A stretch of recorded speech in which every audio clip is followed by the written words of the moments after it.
It is so simple, ladies and gentlemen. This idea that is at the core of all of our teachings. I've been out there doing this for over 30 years now. The Erroneous Zones was published 30 years ago.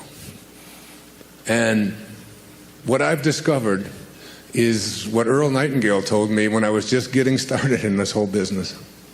When something called the strangest secret. We become what we think about all day long.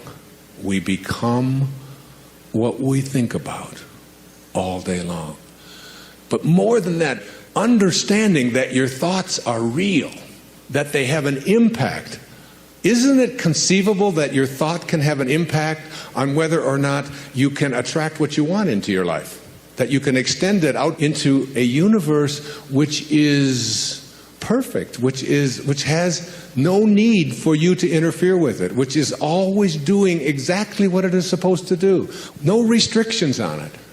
And it always has been doing it, and it always will be doing it. And everything that you're going through, it's all part of the perfection of all of this. That you are not any of the things that you've come to believe that you are. You're not what you have, you're not what you do, you're not your reputation. You spent a whole lifetime working on understanding that. I'm looking at the things that we believed in the morning of our life. What we were taught, what we were told when we came into this world. What you were told was important for you to do. It's important for you to go to school. It's important for you to get good grades. We throw this stuff at our children. We throw it at ourselves. It's important for you to look a certain way. It's important for you to make the team. It's important for you to defeat somebody else. It's important for you to make a lot of money, to advance in your profession. It's important for you to be a good daughter, to be a good mother, to take care of your family. It's important for you to have goals. It's important for you to figure out what other people are doing and get there ahead of them so that they don't get ahead of you. It's important for you to win. I'm just scratching at the surface here of all of these things that we've been conditioned and told, this is what you're here for, this is what it's about. And you bought into it. You just hook, line, and sinker. We took it. We all did. I did too. We all did. And then you get to a point, and I just share with you this one observation from Jung called the stages of life. He says, thoroughly unprepared, we take the step into the afternoon of life. Worse still, we take this step with the false presupposition that our truths and ideas will serve as hitherto. But we cannot live the afternoon of life according to the program of life's morning. Hear that. Really hear that, because most of you here are in the afternoon of your life, and it has nothing to do with how old you are, by the way. This can happen at 14, or some of you stay in the morning of your life for 16 lifetimes. We cannot live the afternoon of life according to the program of life's morning. For what was great in the morning of your life, getting the grades, making the cheerleading team, being a good daughter, getting the gold star, saving your money, getting the job, whatever it is. What was great in the morning will be little at evening. And what in the morning was true, which is a big word here today, what in the morning was true will at evening have become a lie. Now imagine how many of us are attempting to live the afternoon of our life by lies. They just don't work anymore. I mean, is the most important thing for you to get ahead of somebody else? To look a certain way? To have the right jewelry on? To get the job? Or is it to be on purpose? Is it to be making a difference? Is it to understand what I wrote about in 10 Secrets for Success, the second secret? That you're not going to die with your music still in you. Is it to know God? Is it to feel close to something so profoundly important that in here there's a knowing that I haven't been actualizing it, I haven't been fulfilling it?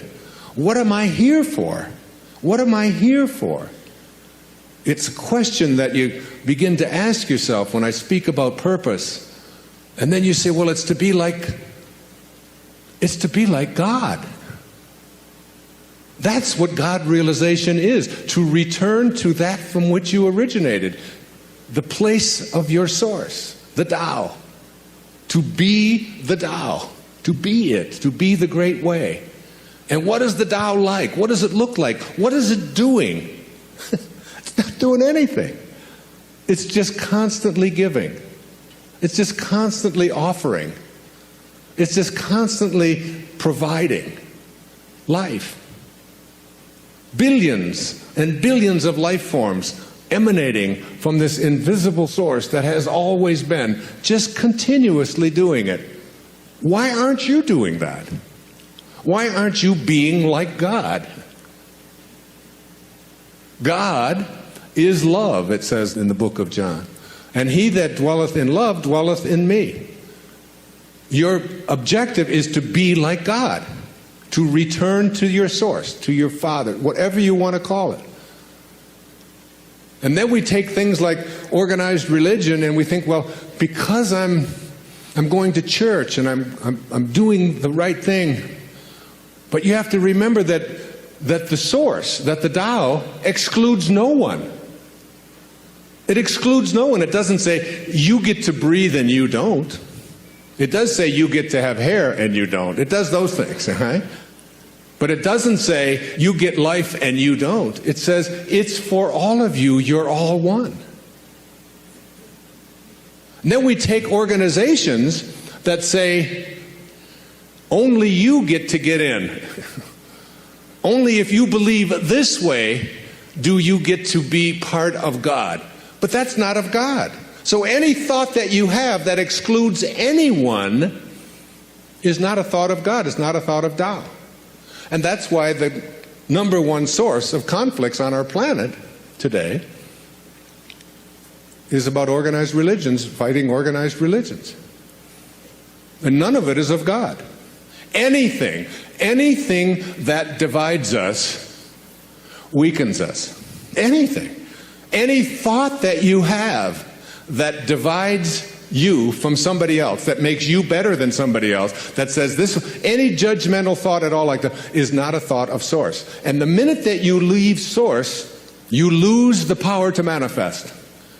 You lose the power to attract into your life what you want. You have moved away from source.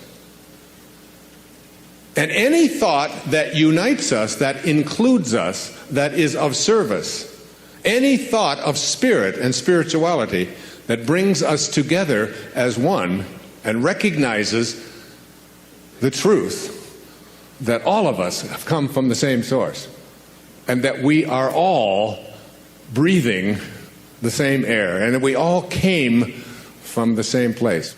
So where does any organization that includes one and excludes other fit on the God realization scale? Way down here. You have to really be careful if you want to live the Tao, if you want to live this thing I'm speaking about and get yourself back into balance, if you want to be in balance, then your habits have to start matching up with your desires. Every thought that you have that is on what's missing in your life, every thought that you have about what's missing in your life is an energy that allows you to become a vibrational match to attracting more of what's missing in your life.